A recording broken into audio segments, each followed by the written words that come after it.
For those of you looking at my screen right now, I'm going to be demonstrating how to edit a video using yourself in different clips. For the video editor, I'm going to be using Kapwing because it's an online video editing tool. It's relatively easy and it has a couple of basic features that make it easy to use.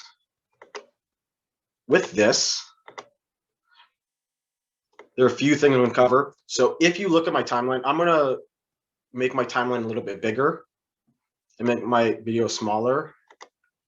So if you look at my timeline right now, you'll see that I have different clips of myself. I have 5 different clips, layers, and I've called them my intro, my point A, point B, point C, and conclusion, because that's how I'm organizing my video.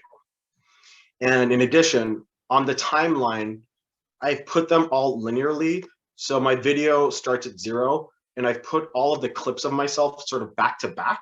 So that way I could add transitions, and on my timeline, I'll be able to add the elements under. So it'll be a little bit easier for me to see and to edit my video. So if you notice on my timeline, I've got all 5 different clips back to back. So I'm going to just do a basic run right now, what I have. Hey there, everybody. My name is Alex. And if you're watching this video, Skip, I'm gonna skip, blah, blah, blah. One way or another, some of you may think that public speaking and getting better at it can be daunting, but it can actually be a lot easier than you think. Okay, so I'm gonna skip forward a little bit. So notice that I'm in the middle of the frame because it's my introduction. So I want to take up the most space because I want the viewer to focus on me as much as possible.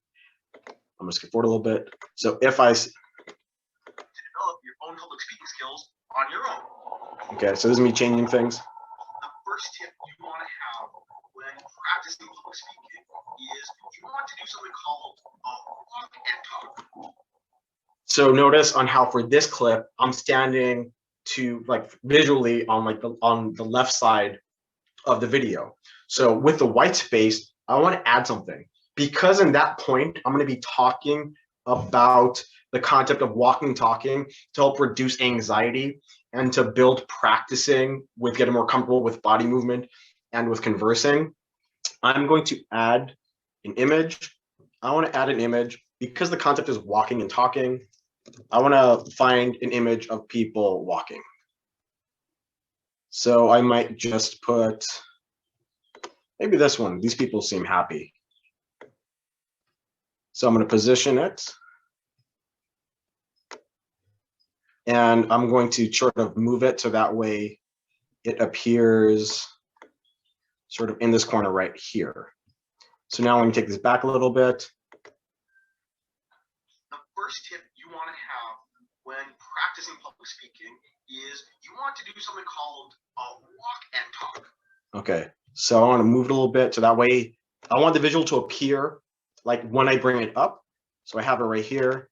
And now I want to elongate it a little bit. So now that I have this element on here, let me see how. For any of you who have ever seen anything with Aaron Sorkin. All right. I'm just gonna like copy and paste it. So allow. So if I want to make it longer, I could either keep duplicating it, or if I pick the element and I go to timing, I can choose when it ends. So I'm going to pick the element and I'm going to see like when I want it to like go away. The idea is you want to sort of walk around. Okay, so I want it to like stop at about right here at about 50 seconds. So I have my element. I'm going to change the timing. Oh no, that's at about 54 seconds. So I'm going to change it to, I'm going to move the up arrow to make it a little bit.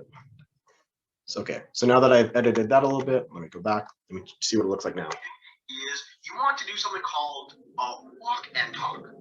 For any of you who have ever seen anything with Aaron Sorkin, the idea is you want to sort of walk around as you're moving.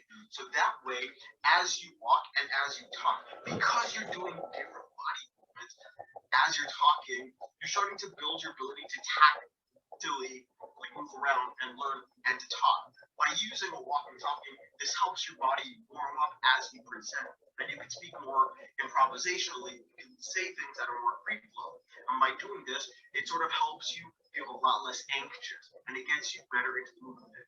So in order. Okay, so that looked pretty good. That sort of disappeared at just the right time. And I want it to reappear pretty much at this point. So I'm going to, again, I'm going to copy and I'm going to duplicate it. So I just pasted it in. So I'm going to put it in at about right here.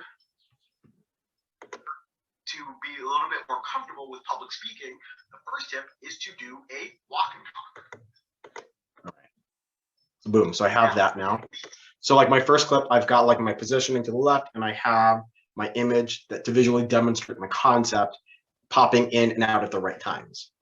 Right, now my other concept I'm talking about here is the, let's see. Tip to develop your ability in public speaking is to look at the camera, or okay.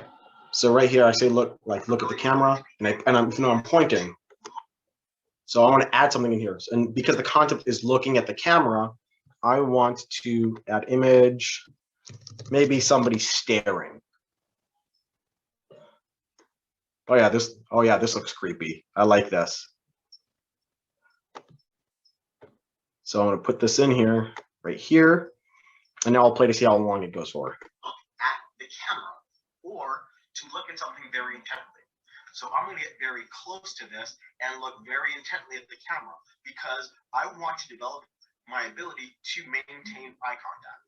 The longer I can look at something and talk, the easier it will be for me to be able to make eye contact with other people as I speak during presentation. There's a phrase. I'm just going to skip forward a little bit because I want to see when I want to put it back in. So our hearing concern is through eye contact. So for this tip, you want to keep. Okay, boom, comes up right here again. So I'm going to copy it and I'm going to paste right here. Talking to the camera in the same way that I am looking very intently. But I want to make this a little bit longer again. So I'm going to choose this element. I'm going to go to timing and I'm going to pick like when it ends, but I'm just going to use like on my keyboard, the up arrow to make it go up. So I can make it a little bit longer. Let's say it ends right there. Right. So let's play to see how it looks. The third tip that you want to. All right. Ooh, this third tip. Ooh, I don't think it processed correctly. All right. I'm going to sort of end it right there. So that should get, oh, no, I want to do one more thing. I want to add transitions now because I want to transition between different clips. I'm going to go back to my intro clip because I want to like sort of have a fade in. So I'm going to pick my first clip now. Now that I want to add transitions, I'm going to pick my clip. I'm going to go to animate and I want it to fade. Hey there, everybody. At and if you're watching this video, in the outro. And I also want like my other clip to fade in as well. So I'm going to pick the second clip. I'm going to click fade. Now, and I'm going to do apply to intro. The first tip. So now I'm going to take this back to see how it looks. Public speaking skills on your own. The first tip you want to have. Okay, so that gives me a little basic idea, and I'm going to do the same thing. I want to fade out from the second clip and then fade in with the third. So I'm going to pick this element. But because I want for my second clip, it's going to fade in and out. I want to apply it to both ends of my video. The first tip you want to have. Then for the third clip, I want to same thing. I'm going to apply a fade transition second tip to both the beginning and end, and I'm going to just keep using that transition throughout. So I'm going to stop my tutorial right here. This is how you can sort of make different clips and how to edit yourself and how to add different animations and effects. Thank you for watching.